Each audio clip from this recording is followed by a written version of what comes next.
So delighted on this episode to be talking with comics creator Glenn Whitmore. May I call you Glenn? Is that okay? That's fine. Perfect. All right. Thank you so much for jumping in and joining. And are you zooming from your studio at the moment? Is that right? Yes, Yeah. yes. Yeah. That's the creating table right behind you there, I'm guessing. This is my tablet, Hmm. which I use to do all my coloring and illustrating, my digital inking, things like that. Just make uh, getting things prepared for print, Hmm. Hmm. however they need to get done. Yeah, and then I just got my 11 by 17 scanner slash printer right back there. Nice, nice. And another desk there, and I got my major drawing desk, which you can't see off camera, off to my left side here. So, Mm-hmm. Hmm. yep, Oh, awesome things, awesome things. Always interested to see the sort of the equipment, the process, and those right, pieces as well. I'll mention a couple of titles as promised here, and we can touch on anything that I missed that you want to make sure to okay, highlight. So, Justice Society of America being one of yep. those first ones, just because I enjoy Mike Parabek's work so much, enjoyed it so much. Oh, I love Um, coloring it too. oh yeah, yeah. Yeah, There's just something so dynamic and so cool about the style that he had. yeah, Um, of course, Superman. You worked in a variety of lines with Superman, not the least of which would be the death of yeah, Superman. yeah. And then there are also some titles that maybe don't get as shouted out. Yeah, I think that's a word. It's been a long day. Shouted out on podcasts, and that is like the Batman Hollywood Nights that you did, the I, Elseworlds. yeah. Yeah, big fan of anything Elseworlds, anything Batman. Hmm. Um, and I'm also going to point out Dark Horse and the Moth as well. Oh, that was a favorite of mine. That was sort of it's funny you mentioned those two in succession. The the Hollywood Nights series was the last thing I did for DC Hmm. for a Hmm. long time because they were, everybody was going over to digital, and I was still doing guides at the time, and kind of out of favor with DC, I guess, or like I had my run, Hmm. so there was that, and then the Moth was like my first entry really back into the industry, and that was the first thing I colored series that I colored digitally. Oh, nice, nice. I And did not realize that. Steve Rude took a chance on me with that, and it worked out. So Nice. I was really happy. I really had fun with that particular series too.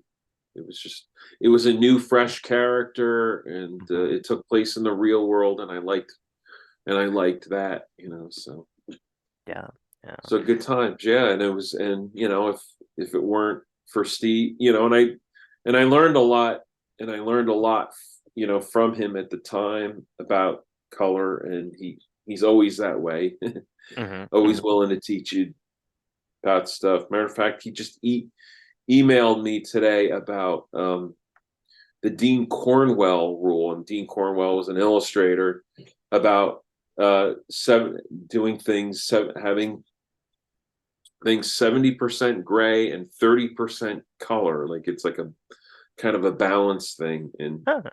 he's he's always a font of all that information like that. So Very, very cool. And your collaboration with him goes back, further back. That's right, isn't it? yeah, yeah, 2003. That's when the Moth came out. That was the first time I worked with him. Hmm. What it I was sort of, I was trying to figure out a way to claw my way back into the industry, and I thought of and I was trying to think of like artists that I would actually enjoy coloring at the Hmm. time. Hmm. And I just wrote a fan letter. I said, do you have any Xeroxes I could scan and color and try work out as samples, just thinking that the joy is going to just show through over an artist that you like, and that'll show through to editors. So, Hmm. Hmm. and he graciously sent me a few copies and Xeroxes of something, and I sent them back, and he said, "These look great. I want to use you on this new series called The Moth," and that's how that all started. So, Great, great. yeah. Yeah. And I'm sure, given your range of work, I missed several titles there, but we'll hopefully touch on a few in Okay. a little more detail. Yeah. Um, Curious about what makes comics this unique space, the kind of brings an interesting kind of turn to storytelling. That moment where you said, "This is the space for me." Oh, like what a like kind of like what appealed to me about the art form of comics. Hmm. Hmm. Well, first it was the characters, obviously. I mean, when you're a kid, and I was a big DC guy, um, and that's what drew me in. But later on, as you get older, you start developing a taste of different artists and how they handle things. And so I was growing up and in my teens and into my 20s, I was a big Alex Toth fan, and so I really enjoyed his work. And I just to get to the answer here, I think part of it is that, especially the old school comics, the way they were done, they they engaged your imagination in a way where you had to fill in some of the blanks. So, the jump from panel one to panel two to panel three, whatever, your brain kind of fills in those blanks, and you envision, you hear in your head like the what the voices sound like, Hmm. you know, and comic book artists and artists in general just have a great are really who are successful, especially just have a great they develop a great style that's unique that you'll never see in like a live action movie or anything, because it's who I mean, think of like Space Ghost, Hmm. a Space Hmm. Ghost comic, the way Alex Toth draws Space Ghost, like no nothing exists like that. Yeah. There's, Yeah. but it's nice, but it's a nice simplification, and it it still rings true. Hmm. That's Hmm. what comic artists do. They simplify it to a shorthand, but it still rings true, and the reader can identify with it, still connect with it and identify with it. So hopefully that answers your question. Hmm. Absolutely. And You know, I have really kind of taken a dive back in to look through Alex Toth's work, and Space Ghost is just yeah, one of those characters. It's a great example of what comics do, and I'd love to write something about Space Ghost at some point, some kind of yeah, like retrospective of how he changed through time. yeah, yeah. Yeah. Um, so curious about for folks out there that are listening that are not as familiar with the role of the colorist in comics, curious about what the colorist brings to the page. Well, I think well, my job, as I see it, is to separate forms and to make make sure the story reads clearly Hmm. first of Hmm. all, um, which is kind of an old school thing, and just to um, just to set the mood. It's sort of like it's kind of like a soundtrack. What a soundtrack does to a film, you're just to kind of be unobtrusive, like you know I sometimes I'll look for reviews of books I colored, and yeah, sure, it's great when somebody points out that I did a good job. But Hmm. second to that is, if they don't point out anything, I still feel like I've done my job, because the color, the color is not supposed to be so obvious that it jumps out. Yeah. It, so, but I just to go off on a tangent. Hmm. um I think that, I mean, I'm kind of an old school guy, and I try to keep it as old school as much as I can, even though I do modeling and shading and rendering that you can do with the digital stuff. But I still try to keep that feel of the old school stuff, just because it's just in my DNA and in my blood, Hmm. and the way I was brought up. Like recently, I several months back actually, I tried out for a job, and I didn't get the gig, but they paid me. But there was this one panel where there was this mountain and this futuristic helicopter, and there was like this lake below, but the artist didn't really draw in anything, and Hmm. Hmm. I just sort of did some general gradations just to like, I didn't know what to do with it. Hmm. And what ended up happening is they used somebody else, and I saw their pages, and they went all in, and they started like illustrating like this little town that was at the base of the mountain and a lake and all this Hmm. stuff. And it's like, but that's the artist's job. So Right. I'm Yeah. sort of at odds. I'm an odd duck in that way. And then I think like it's the penciler and the inker's job to put it all there for the colorist, and the colorist just kind of puts the icing on the cake. Hmm. Yeah. Yeah. I would not expect and I guess that's part of the role that changes for some jobs, I guess. Is Yeah, that kind of the thing? I wouldn't expect a colorist to add those details, and as an artist, right. I would be surprised to get something like that back. It Yeah. seems like, but interesting.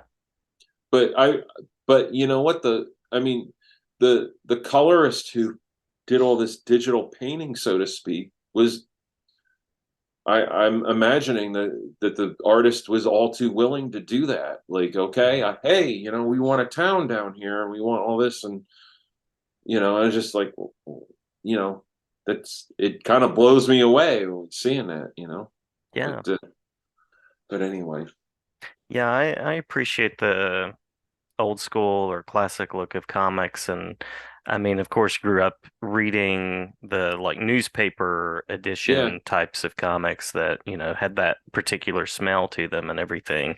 yeah, Um, so I would be a little bit disappointed, I think, if everything on the market looked digital and uh, computer rendered. I like a variety that way. yeah, yeah. I mean, there's a place for it. I mean, uh, there's special projects that,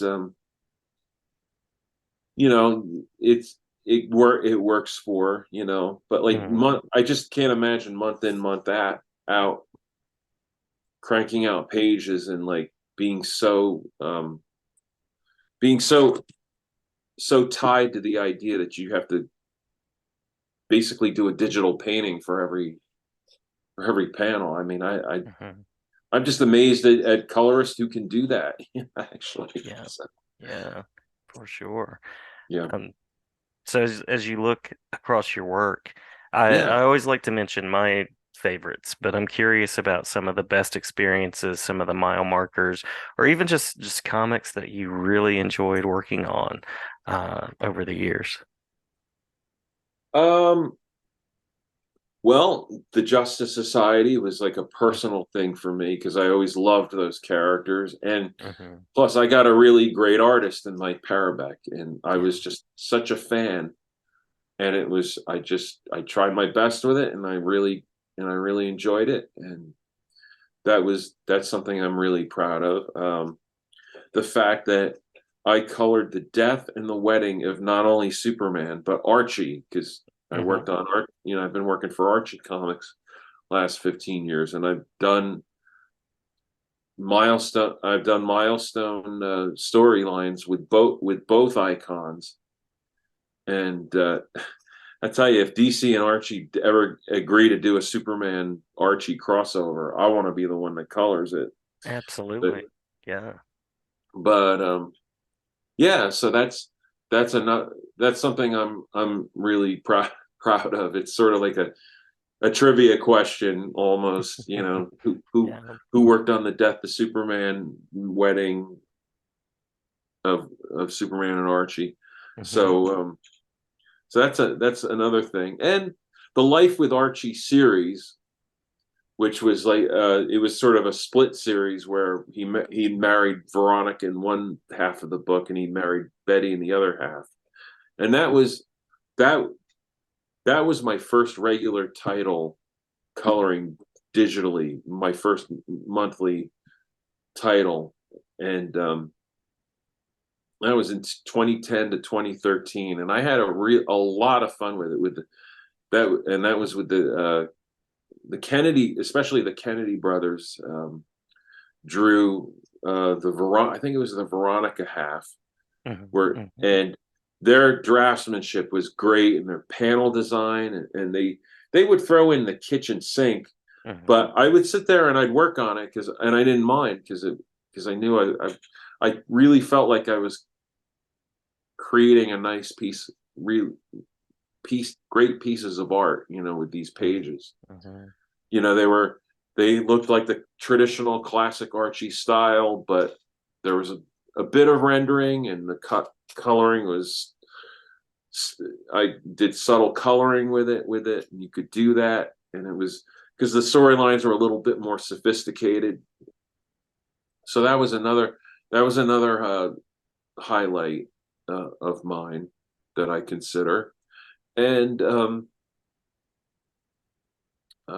trying to think now. The Kennedy brothers also, they did it. This was like a little. Um, I should have wrote it with me. That they drew a romance story for a guy that self publishes comics. Hmm.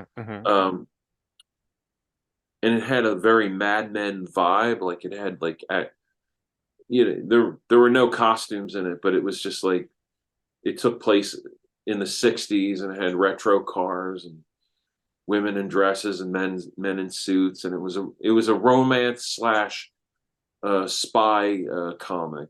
Uh-huh. It's Yeah. called Another Time and Another Time, Another Place. And Ken Wheaton was the guy who published it, and I had so much fun with it. And I did basically these flat. He couldn't pay me a lot, which meant I did flat colors, but Hmm. it was so enjoyable. The page designs and the layouts and the subject matter was just so much fun. Yeah. Yeah. I think if DC Comics contacted me and said, "Hey, we're recoloring all our romance comics from the '60s and '70s. Would you do it? Would you be in on it?" I would jump at it, that because I like that kind of stuff. So Yeah. Yeah.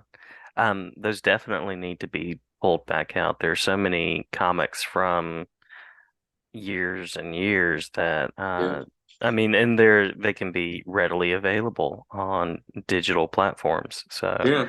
yeah. You mentioned doing a Superman Archie crossover, which would be amazing. You've worked on, I think you've done an issue of Batman 66, is that right? With crossover with Archie, I mean.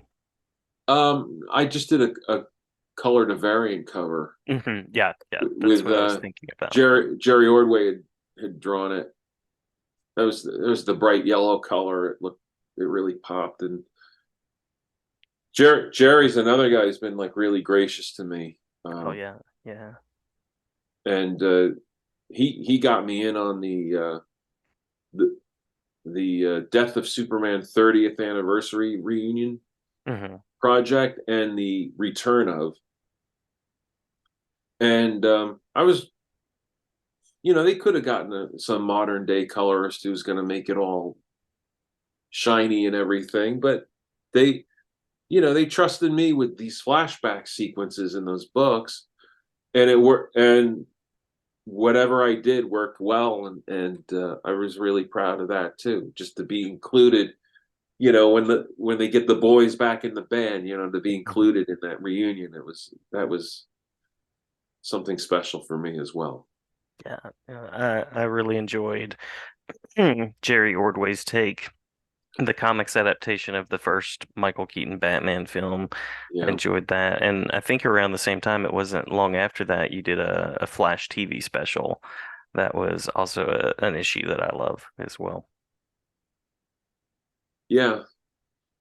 Yeah. You know, I was, like I remember the I'd been just starting at DC at the time, and I just had landed the Superman gig, and I turned in my first issue,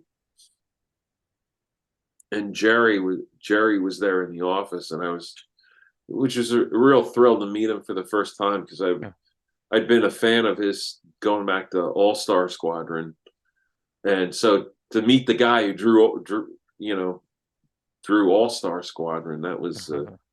was a big thrill, and I turned in an issue that night, and we'd all went down to the village in the city to go out for dinner, and it was just like that was like the moment I thought, wow, I made it. I finally really broke into the business. I got invited out to dinner with all the other guys. So Mhm. Mhm. Yeah, absolutely. Carlin was there and Brett Breeding. Mhm. So yep. Yeah. Yeah. Um, I was also going to mention in the world of Archie crossovers, Oh yeah. Archie and Predator as well, which is a combination that you would not expect, but it works. Yeah. Yeah. Yeah. So another Archie project that I liked was Archie 55. I did the interiors for that, and that was a good one too. I really enjoyed that one. So Yeah. You have quite a Vita, quite a range of work that's out there. yeah, and what also helps that is the fact that I've done stuff for Tomorrows as well, because Mhm. the editor Michael Urey will contact me. It's like, hey, do you have time for a cover? I'm like, yeah, and it's always like like some artist that I would say the majority of the time it's always an artist that I um, that I would never have a chance to color because it's he's the artist is gone, or it's an old piece from the that that I never would have gotten otherwise. So Mhm. Mhm. like recently, actually, and there's one guy that I did color recently for an issue of Back Issue is Jose Luis Garcia Lopez, who fortunately is still with us. Mhm. And Mhm. it was a horror cover that eventually got rejected by DC, Ah. and Michael Urey decided to use it, and I colored it, and he liked it and everything.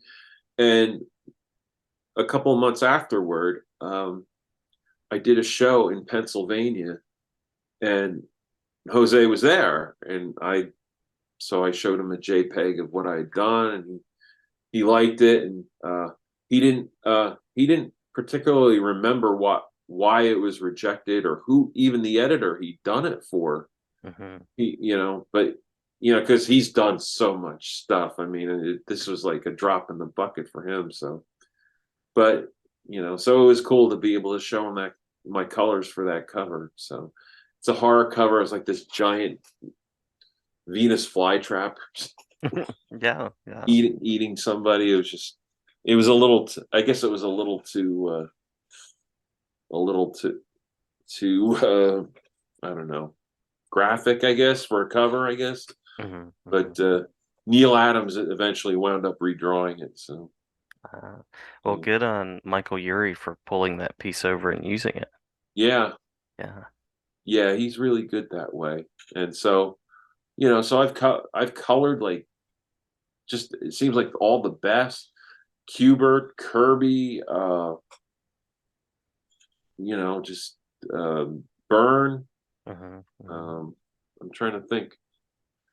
I mean, just so many people. I'll go to a convention sometimes, and I'll see the artist that I did a cover for, and sometimes, most of the time, they're like, "Oh wow, yeah, I like that." And there are a couple that are like, they look at it like, "Yeah, so." I just thought I'd show you. Yeah. Oh well. Yeah. Yeah. But good to have those positive connections, Yeah, positive interactions, and yeah, that's one of the threads of the show has been folks that have been positive, folks that have been kind, and yeah, sort of helped along in the industry. So very cool to hear about going to dinner with Jerry Ordway and Mike Carlin and Brett Breeding. yeah, Uh, yeah. yeah. Yeah, and I also remember like we all went to Tower Records after dinner, and we all we bought CDs and stuff. So we were like doing stuff like we were friend just buddies or friends, hmm but hmm so, Yeah. Yeah. Well, by means of a final question, and then we can yeah. hit anything that we've missed. You mentioned working with tomorrows, so I'm curious about. I always like to ask about the next creative steps, what you're currently thinking about working on. And some people, I've had a variety of answers from the next comics thing to painting to pretty sure someone said they were doing jazz music or something like that. So there is no boundary to the answer. Okay. Well, just so you know, let's see. I'm right now about the only thing I got going right now is I'm still doing stuff for Archie Comics. I'm hmm also just beginning the next Nexus story arc for Steve Rude. So Nice. that's color wise. Um,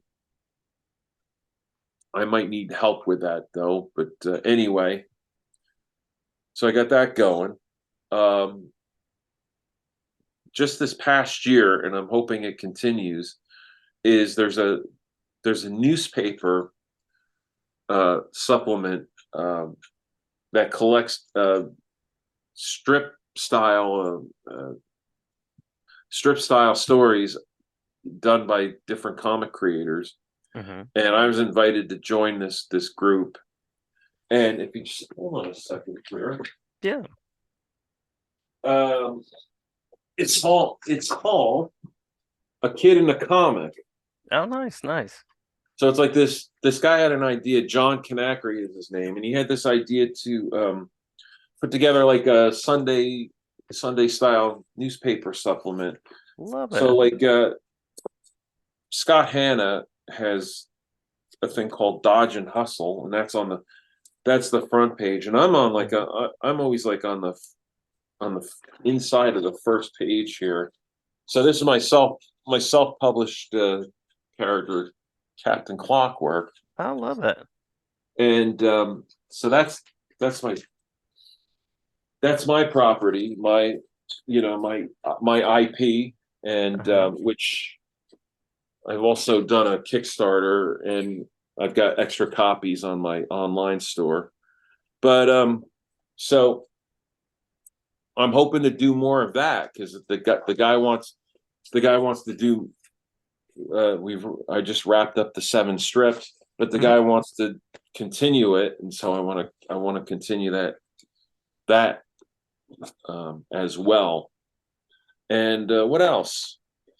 Um, there's a there's a guy that I know that I went to Kubert school with who wants to collaborate with me on putting together a pitch for DC. Nice. Um, he keeps telling me that I was born to draw the JSA. So I want to take him up on that, and I want to see what happens with that. Would love to see you return to those characters. That would be great. Yeah, yeah, I've loved him since childhood, and yeah, I want to see what he comes up with, and as usual, I'm working on commissions for catskillcomics.com. hmm Um, hmm so just trying to continue more of the same. Not going to become a jazz. I have no musical talent, but so I'm not going to become a jazz musician. But I go out during the warm weather when they have vintage car shows. And if you go on my Facebook page, you'll see some albums with vintage car drawings. And I like to go just to relax, just to go out and draw these cars. And I love those. So Wonderful. yeah. So Yeah. Yeah. Where can listeners go to check out Captain Clockwork? You have a website, you said? yeah, just go to captainclockwork.com and there's a link to the Big Cartel store and you can order the copy there. And so the price includes shipping. So yeah, and I'm working on news stories for Captain Clockwork all the time. So Wonderful. Wonderful. Wonderful. Well, Glenn, thank you so much for the time. Did we miss anything that you want to make sure to shout out or mention before we close? not at the moment. No, I think we covered just about it. Yeah, So yeah. I try to be thorough but brief, concise but in detail. So I appreciate your time once more. yeah. Glad to share about your work and glad to have you back anytime. Thank you, Jason. It was a pleasure to speak with you and hope to do so in the future. Pleasure to speak with you as well. Thanks so Okay. much.